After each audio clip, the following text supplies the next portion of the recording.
하나님 말씀은 갈라디아서 6장 1절부터 10절입니다. 갈라디아서 6장 1절부터 10절입니다.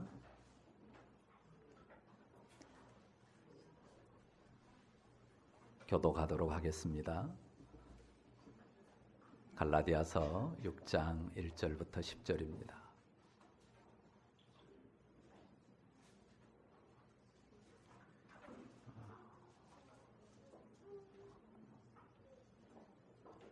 제가 먼저 1절 읽습니다. 형제들아, 사람이 만일 무슨 범죄한 일이 드러나거든 신령한 너희는 온유한 심령으로 그러한 자를 바로잡고 너 자신을 살펴보아 너도 시험을 받을까 두려워하라.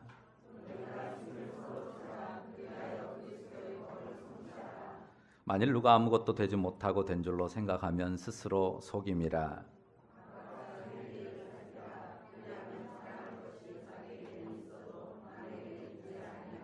각각 자기의 짐을 질 것이라.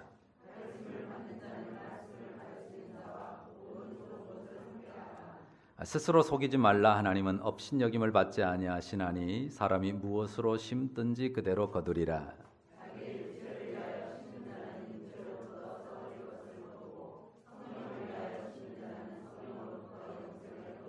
우리가 선을 행하되 낙심하지 말지니 포기하지 아니하면 때가 이름에 거두리라. 그러므로 우리는 기회 있는 대로 모든 이에게 착한 일을 하되 더욱 믿음의 가정들에게 할지니라. 아멘. 자, 오늘 본문 갈라디아서 6장에서요, 우리 주님께서는 이제 성도들의 삶에 대해서 아주 구체적인 권면을 주십니다. 자, 여러 가지 내용이 쓰여 있어요. 이 6장 앞부분 같은 경우는 설교를 하려고 생각하면 굉장히 설교할 내용이 많습니다. 그래서 이제 그 가운데서 몇 가지 정리해서 말씀드리려고 합니다. 오늘 성도들의 삶에 대해서 이 갈라디아서 6장에 주는 권면의 첫째 내용은 지체들에 대한 책임감입니다. 성도들이 어떤 삶을 살아야 되느냐. 첫 번째는 지체들 상호 간에 서로에 대한 책임감을 가지고 살아야 된다고 하는 거죠. 자, 오늘날 사회는 개인주의적인 성향이 아주 강합니다. 그리고 교회도 그런 흐름에 많이 물들어 있는 부분이 있어요. 하지만 주님의 교회는 공동의 운명체로서 성도들 상호 간에 서로에 대한 책임감을 갖도록 명하십니다. 자, 1절 말씀 한번 같이 읽어보겠습니다. 1절 말씀 같이 읽습니다. 형제들아, 사람이 만일 무슨 범죄한 일이 드러나거든 신령한 너희는 온유한 심령으로 그러한 자를 바로잡고 너 자신을 살펴보아 너도 시험을 받을까 두려워하라. 자, 지체인 성도가 어떤 죄를 범했을 때 그냥 모른 척하지 마라.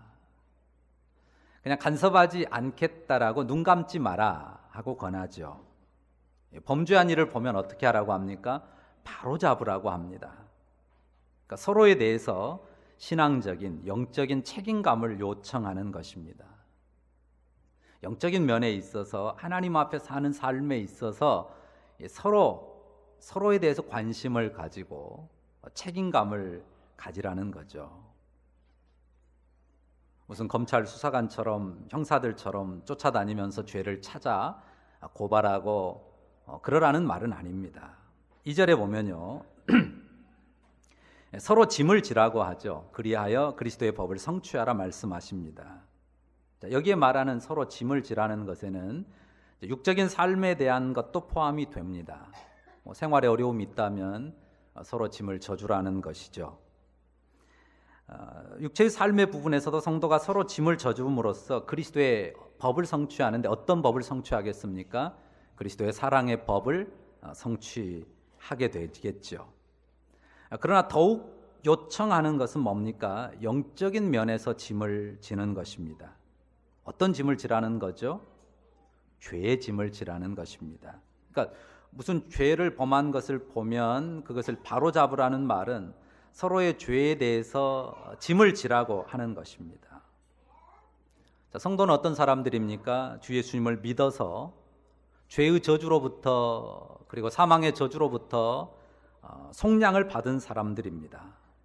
하지만 죄로부터 저주로부터 속량을 받았다고 해서 죄와 저주의 요소들을 다 떨치고 완벽해진 사람들은 아닙니다.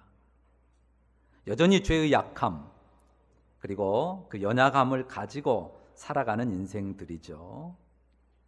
그렇기 때문에 이 성도가 서로에 대하여 책임감을 가지고 짐을 지는 부분에 있어서 죄의 짐을 빼놓을 수가 없는 것입니다. 물론 우리가 서로의 육적인 삶에 대해서 짐을 져주는 것도 쉽지 않은 일이에요. 그런데 영적인 책임을 감당한다고 하는 것은 더더욱 힘든 일입니다. 생각해 보세요. 다른 사람의 죄의 문제를 다룬다고 하는 것, 거기에 관여한다고 하는 것은 매우 어려운 일입니다. 자, 여러분은 누군가의 잘못을 고쳐주려고 지적해 본 경험이 있습니다. 그런 경험 없으신가요? 누군가의 잘못을 고쳐주고 싶어서 지적해 본 경험들이 있죠. 어떻든가요? 대부분의 사람들이 아주 기분 좋게 겸손하게 반응하죠. 그렇습니까? 예, 고치겠습니다. 제가 잘못이네요. 그거 틀렸네요. 그렇게 대부분의 사람들이 겸손하게 반응합니까? 아니죠. 오히려 어떻습니까? 그 반대입니다. 겸손하게 대꾸하는 경우는 드물죠. 그래도 애들은 좀 나은가요? 어른들만 안 그러고 애들은 낫죠. 그런가요? 애들도 금방 대듭니다. 자, 이런 일에 있어서 누군가의 잘못을 지적하고 고치려고 할 때 가장 일반적인 반응은 뭡니까? 어느 여배우가 말해서 유명해진 말이 있죠. 어떻게 반응하세요? 너나 잘하세요. 너나 잘하세요. 대부분의 반응은 사실 그렇습니다. 그러니까 누군가의 잘못, 허물이 드러나고 죄가 드러났을 때 그것을 바로 잡아준다고 하는 것은 대단히 어려운 일입니다. 이 일이 쉽지 않은 것을 주님은 모를까요? 알죠. 우리 주님도 이 일이 쉽지 않다는 걸 아십니다. 그래서 이 서로의 죄짐을 감당하고 서로의 잘못을 바로잡아주기 위해서 꼭 필요한 것을 말씀해 주세요. 두 가지를 말해 주는데요. 본문 1절에서 두 가지를 찾아보십시오. 자, 무엇과 무엇일까요? 단어 두 개로 말할 수 있어요. 정리해서 말하자면 하나는 겸손이고 하나는 온유입니다. 어떤 겸손일까요? 먼저 자기를 돌아보는 겸손함 혹은 겸비함. 그리고 온유함인데요. 그 온유함은 상대를 존중하고 배려하는 온유함이라고 말할 수 있습니다. 다른 사람의 잘못을 바로잡아주는 영적인 영적으로 짐지는 일을 하기 위해서 꼭 필요한 두 가지를 말해주는데, 먼저 자신을 돌아보는 겸비함, 그리고 상대방을 존중하고 배려하는 온유함, 온유함의 태도, 이 두 가지가 반드시 필요합니다. 이것 없이 누군가를 바로잡아 주려고 하면요, 절대 통하지 않습니다. 왜냐하면 인생들의 내면에 자리 잡고 있는 어리석은 교만, 그리고 자존심이 매우 완고하기 때문에 그렇습니다. 다른 사람 볼 것 없고요, 내 자신을 들여다보면요, 누가 지적질하는 거 어느 누구도 좋아하지 않습니다. 결코 기분 좋게 반응하지 않아요. 무엇을 갖춰야 된다고요? 먼저 자기 자신을 돌아보는 겸비함, 그리고 또 하나는 뭐라고요? 상대방을 존중하고 배려하는 온유함의 태도, 이것을 준비해야 됩니다. 결국은 누구에게 집중하게 해야 돼요? 먼저 누구에게 집중해야 돼요? 결국은 나 자신입니다. 먼저 더 집중해야 되는 건 나 자신이에요. 나 자신의 인격과 태도 혹은 내 삶에 집중해야 됩니다. 그러니까 성도들의 구체적인 삶에 대해서 사도를 통해서 주님이 주신 교훈의 첫 번째는 서로에 대한 책임감을 이야기했는데요. 지체들 서로에 대한 책임감을 이야기했는데, 거기에 따르는 자연스러운 두 번째 요구는 자기의 삶에 대한 책임감입니다. 성도들의 삶에 있어서 성도들이 반드시 가져야 될 삶의 중요한 모습은 자기 삶에 대한 책임감이에요. 먼저 누구를 책임져야 됩니까? 자기 자신이에요. 자기 자신을 볼 줄 모르면 어떻게 될까요? 3절 보십시오. 스스로 속이게 됩니다. 아무것도 되지 못했으면서도 자기가 뭔가 이루고 된 것처럼 착각합니다. 그래서 4절과 5절에 뭐라고 말합니까? 4절과 5절을 같이 읽어볼까요? 같이 읽습니다. 각각 자기의 일을 살피라. 그리하면 자랑할 것이 자기에게는 있어도 남에게는 있지 아니하리니 각각 자기의 짐을 질 것이라. 자기를 먼저 살펴야 합니다. 내 일을 내가 잘하고 있는지, 내가 져야 될 책임과 의무를 스스로 잘 감당하고 있는지 먼저 잘 살펴서 자기 짐을 져야 돼요. 많은 경우에 자기 짐도 잘 지지 못하면서 남의 짐을 지겠다고, 예수님 말씀하신 대로 하면 자기 눈에 티끌도 빼지 못하면서 남의 눈에 들보를 빼겠다고 달려드는 경우가 많습니다. 먼저는 육체를 따라서 자기의 삶을 성실하게 꾸려야 됩니다. 학생은 열심히 공부도 하고 배우고, 또 성인들은 열심히 자기 일터에서 일하고, 또 혹은 가정에서 일하고 수고하면서 자기의 책임을 감당해야 됩니다. 그러면서 내가 어떤 죄에 물들고 있지 않는지, 혹이라도 어떤 죄에 빠지고 있는지 자신을 살펴야 됩니다. 그래서 죄가 있으면 회개하고, 또 죄를 멀리하고 하나님 앞에서 의로운 삶을 이루기 위해서 힘써야 되겠지요. 자, 성도들의 삶에 담아야 될 두 가지를 이야기했습니다. 첫째는 지체들에 대한 책임감, 그리고 두 번째는 자기 자신에 대한 책임감이라고 했습니다. 자기 삶에 대한 책임감입니다. 자, 그러면 세 번째로 무엇을 말할 수 있을까요? 본문이 세 번째로 말하는 내용은 뭡니까? 이 두 가지하고 연결되는데요. 지체들의 육적인 영적인 삶에 대해서도 내가 책임감을 갖고, 또 무엇보다 내 자신의 삶에 대해서 책임감을 갖는 가운데서 그 삶의 과정 속에서 중요하게 한 가지 담기를 힘써야 될 것이 있습니다. 무엇일까요? 세 번째로 말씀드릴 것은 선의 씨를 뿌림입니다. 선을 씨 뿌림. 더욱 믿음의 가정들이라는 말을 붙일 수 있는데요. 자, 세 번째로 가르쳐 주는 것은 선의 씨를 뿌리라고 하는 것입니다. 그러니까 각각 자기 짐을 지면서 자기를 돌아보면서, 또한 지체들의 삶에 영적인 책임감을 가지고 지체들의 삶을 또한 섬기면서, 그런 모든 과정에 내 삶의 중심에 담아야 될 게 뭐냐라고 했을 때 선의 씨를 뿌리는 것입니다. 뭐라고요? 선의 씨를 뿌리는 것. 자, 7절에 어느 한 가지 소중한 원리를 제시하죠. 어떤 원리를 제시합니까? 심은 대로 거둔다는 것입니다. 자, 심은 대로 거두죠. 자, 콩 심은 데 못 납니까? 콩 나고, 팥 심은 데 팥 납니다. 심은 대로 거둡니다.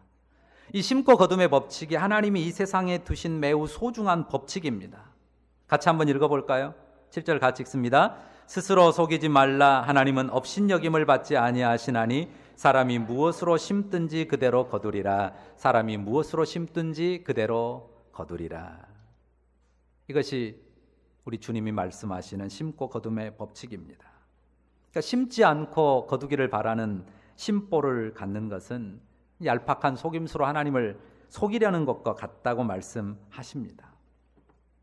자, 이 심고 거둠의 법칙에도 두 가지 측면이 있죠. 두 가지 측면에 모두 적용이 돼요. 육적인 삶에 있어서 우리가 땀 흘리고 수고한 것에 하나님께서 거두게 하시는 그 심고 거둠의 법칙이 있고, 또 한 가지는 영적인 측면에서도 우리가 하나님 앞에 심어야 될 게 있고, 그런 가운데 거둘 게 있는 것입니다.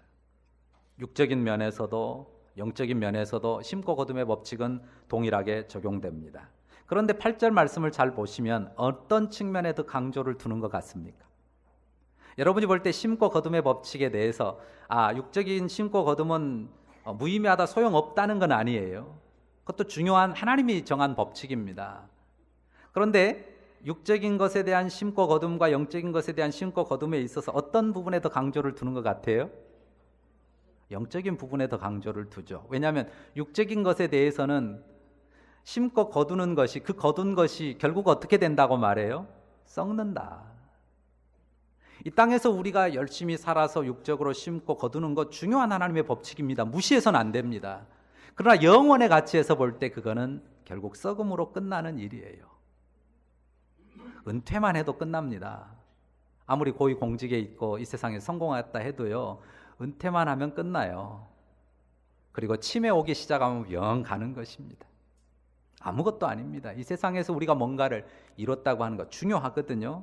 그 삶을 무시하는 게 아니에요. 소중하게 우리가 심고 뿌리고 거둬야 돼요.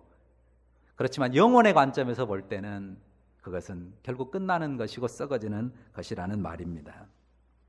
그러니까 성도들에게 권하는 것은 성령을 위해서 심으라고 강조하는 것입니다. 자, 이 땅에서의 삶을 위해서 우리가 심고 거두되 성령을 위하여 심고 거두는 삶을 꾸려갈 것을 권하는 것입니다. 성령을 위하여 심는다라고 하니까 다소 추상적일 수 있죠. 하지만 이것을 너무 추상적으로 생각할 건 아닙니다. 자, 성령을 위하여 심으라고 말해놓고 9절에 곧바로 선을 행하는 것에 대해서 말하거든요. 그러니까 선을 행하는데 그 선의 관점 혹은 선의 초점이 달라지는 거지, 그냥 성령을 위하여 심는 것이 또 다른 무엇이 있는 게 아닙니다. 성령을 위하여 심는 것도 결국은 선을 심어요. 그러나 관점과 초점이 조금 달라지는 것입니다. 성령을 위하여 심는 것도 선을 행하는 것입니다. 그런데 어떤 선을 행하는 겁니까? 하나님 앞에서 선을 행하는 것이고 하나님과의 관계에서 선이 뭔가를 살펴서 행하면 그것이 성령으로 심는 거예요. 일반적인 선, 그것에서 넘어서서 하나님 앞에서 무엇이 선인가, 하나님 앞에 선을 행하고 선을 심으면 그것이 성령을 위하여 심는 것이 되는 것입니다.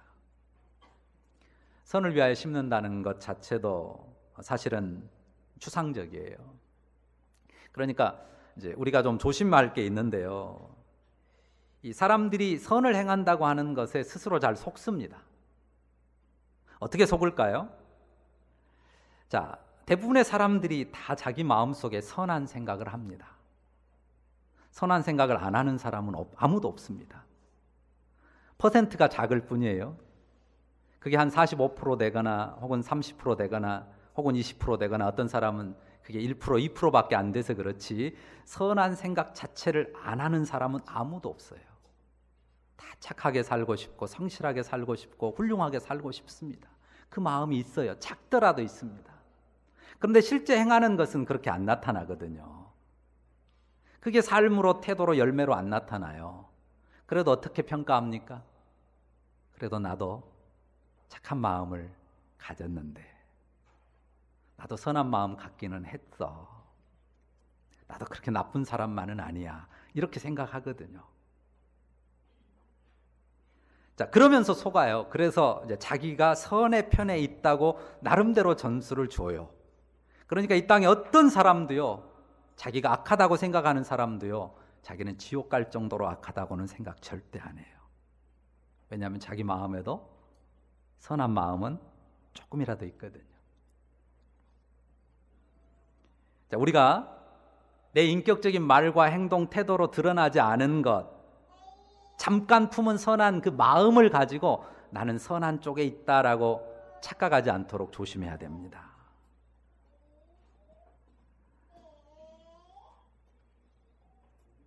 우리가 다른 사람 판단할 때 어떻습니까?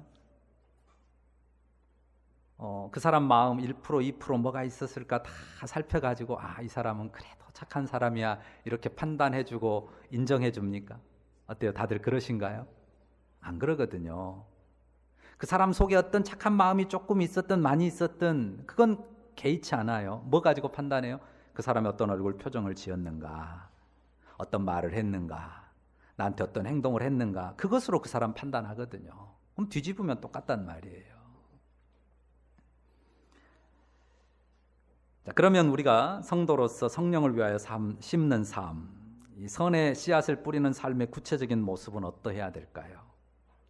일단은 가볍게 생각하면요, 우리가 그냥 다른 사람을 보고 이 얼굴에 웃는 표정을 짓고 이 밝게 대하는 것도 이 선이에요. 하나님 앞에서 선입니다. 그것도. 그리고 우리가 다른 사람을 향해서 문자나 톡으로 안부를 묻는 것, 전하는 것, 이것도 매우 중요한 선의 하나예요. 또 혹은 애경사에 찾아봐 주는 일이라든지, 다른 사람을 내 집에 초대해서 식사를 같이 하면서 교제한다든지, 이런 것도 선입니다. 그리고 어려운 일을 당했을 때 물심양면 도와주는 것, 당연히 선입니다. 그런데 그런 수준에서 우리는 한 걸음 더 나아가야 돼요. 성경이 요구하는 선은 거기에서 한 걸음 더 나아가야 돼요. 어떤 측면에서 우리가 선을 행해야 된다고요? 앞부분에서 나왔죠. 그냥 서로 친하게, 서로 즐겁게, 해피하게 살아가는 그 피상적인 것에서 뿐만 아니라 맨 처음에 무엇을 바로잡아 줄 수 있어야 된다고요? 죄를. 바로잡아 줄 수 있는, 죄의 짐을 질 수 있는, 그러면서 그 삶을 세워줄 수 있는 그런 선에 이르러야 된다고 하는 것입니다. 그러니까 하나님이 우리에게 요구하는, 복음이 우리에게 요구하는 선은 훨씬 영적인 것입니다. 지체에 대한 책임을 요구했는데 지체의 죄의 짐을 감당할 수 있는, 그러기 위해서 자신을 살피고 자신을 살피면서 또 지체를 세워주는 그런 선을 행하도록 요청했단 말이에요.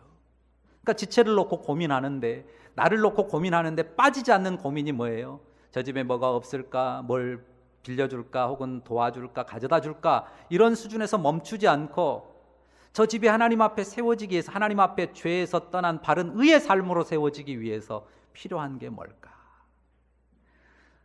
지체를 놓고도 그것을 생각하고 나를 놓고도 그것을 생각한다는 거죠. 그런 문제를 가지고 고민하는 것입니다. 그러니까 하나님과의 관계에서 죄를 생각하고 또 하나님과의 관계에서 의가 뭔가를 생각하고 고민하는 것입니다.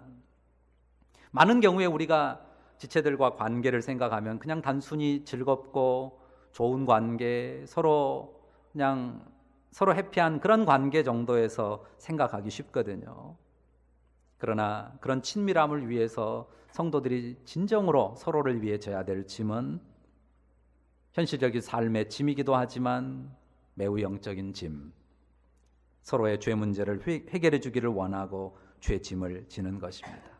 근데 서두에 말했어요. 이 일이 쉽습니까? 절대로 쉽지 않아요. 금방 너나 잘하세요 라는 말이 들려오기 쉽습니다. 두 가지가 필요하다고 말씀드렸죠. 무엇과 무엇이요? 겸손과 온유. 먼저 나 자신을 돌아보는 겸비함, 나 자신을 살피는 겸비함과 상대방을 존중하고 배려하는 그런 온유함이 반드시 필요합니다.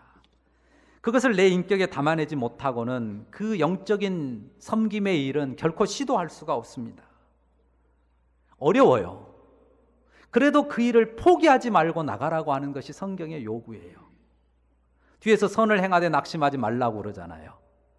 선을 행하되 낙심하지 말라고 했을 때 그 선이 육적인 필요를 돕는 그 차원의 선을 넘어서서 서로의 영적인 필요, 하나님 앞에서 의롭게 바르게 세워가는 일에 있어서 내 죄를 붙들고 내 부족을 붙잡고 또 너의 허물과 부족을 하나님 앞에 기도로 씨름하면서 세워가는 그 선을 행하는 일에서 결코 낙심하거나 포기하지 말라고 요청하는 것입니다.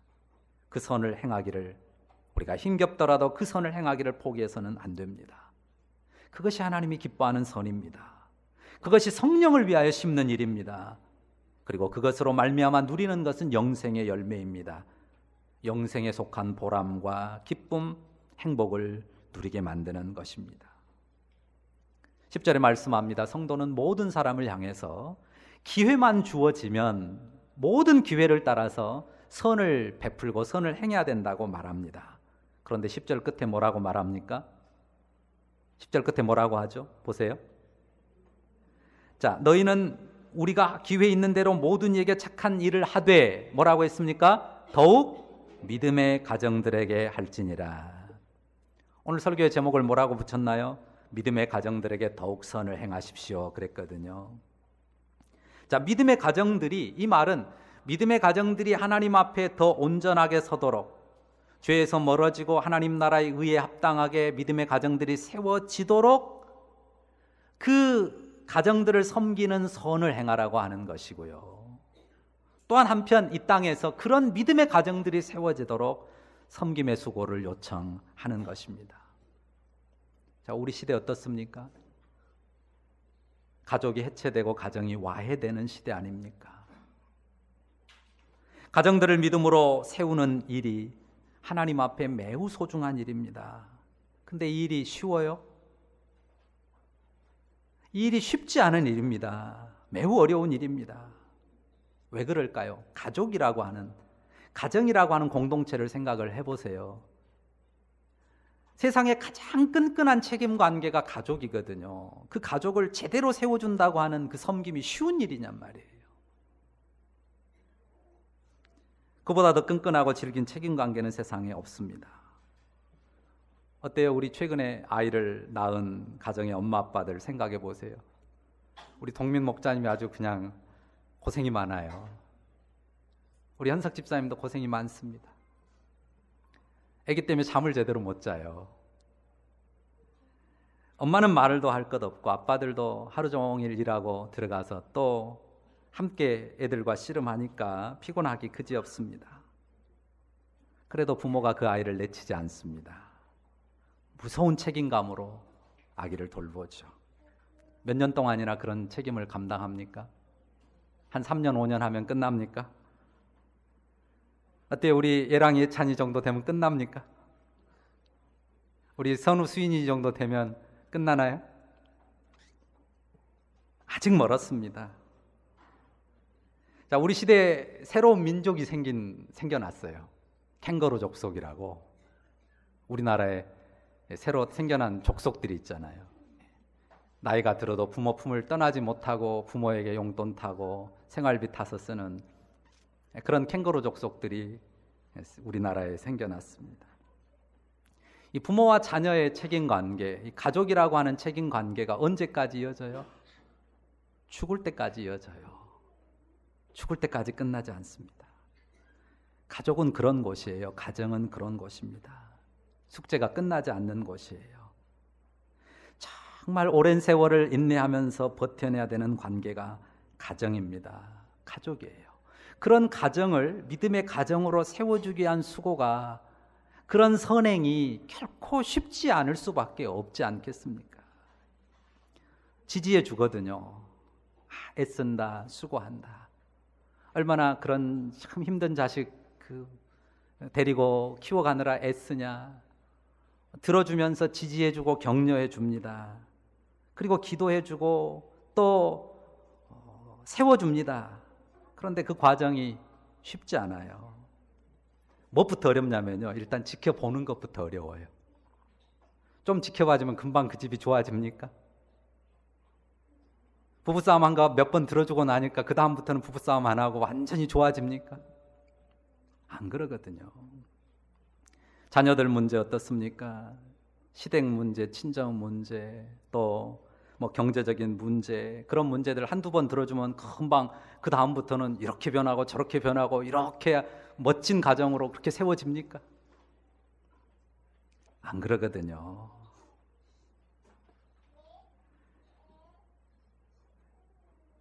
더 안 듣고 싶은 마음이 들어요.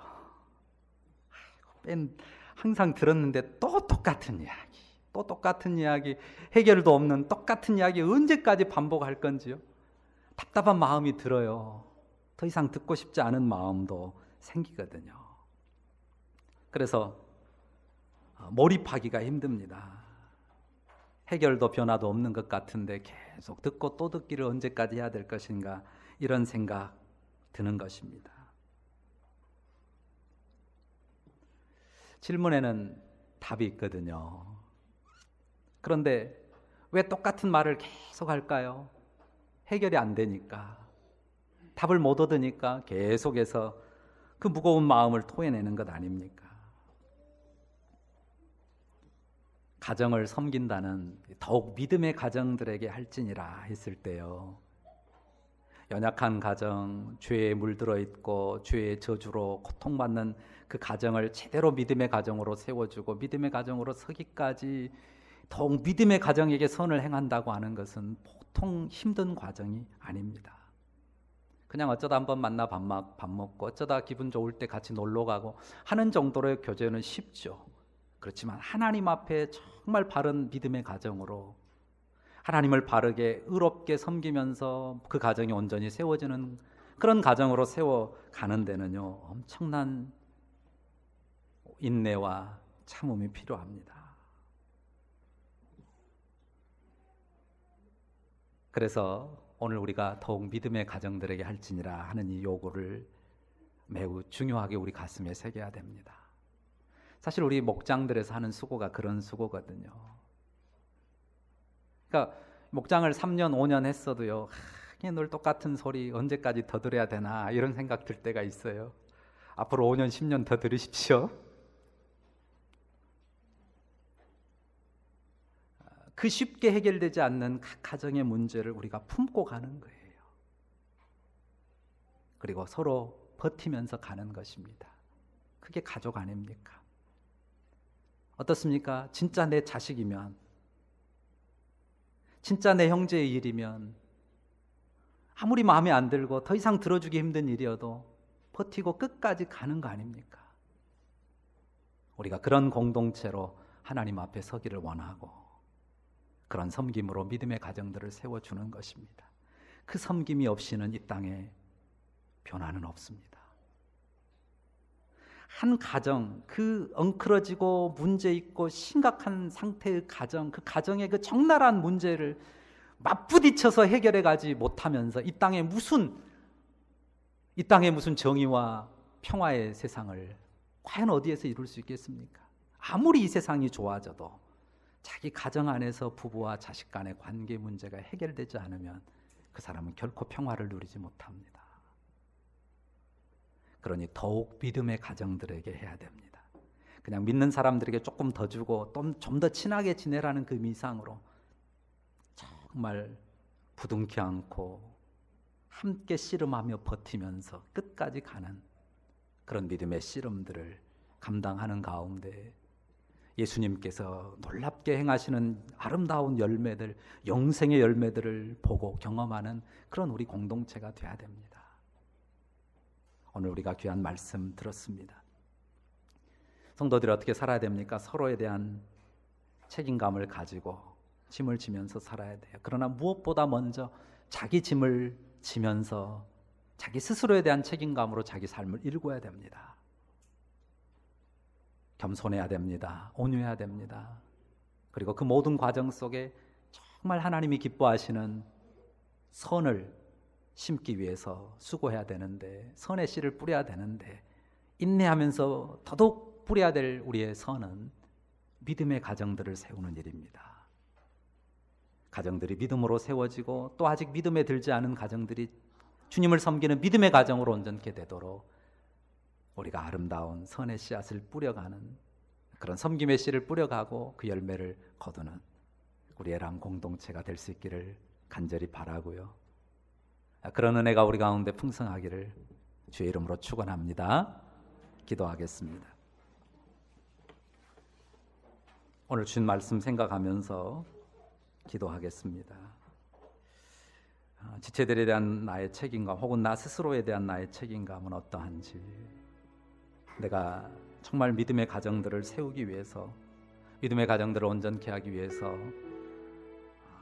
씨 뿌려야 될, 심어야 될 그런 선은 무엇인지 주님 앞에 생각하면서 자신의 결심과 기도로 아뢰겠습니다. 기도합니다. 그러신 주님, 더욱 믿음의 가정들에게 할지니라 하시는 말씀을 듣습니다.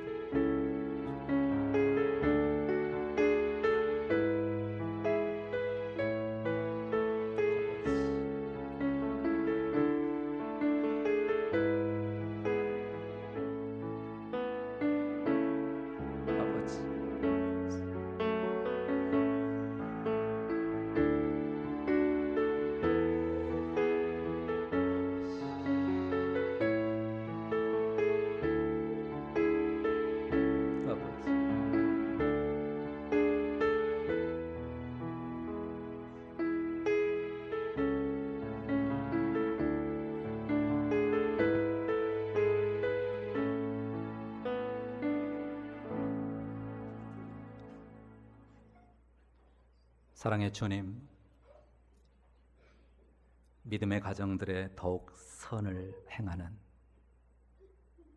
그런 우리 에람의 지체들이 되기를 결심하고 주를 의뢰하는 우리 모두가 되게 하여 주옵소서. 예수님 이름으로 기도합니다. 아멘.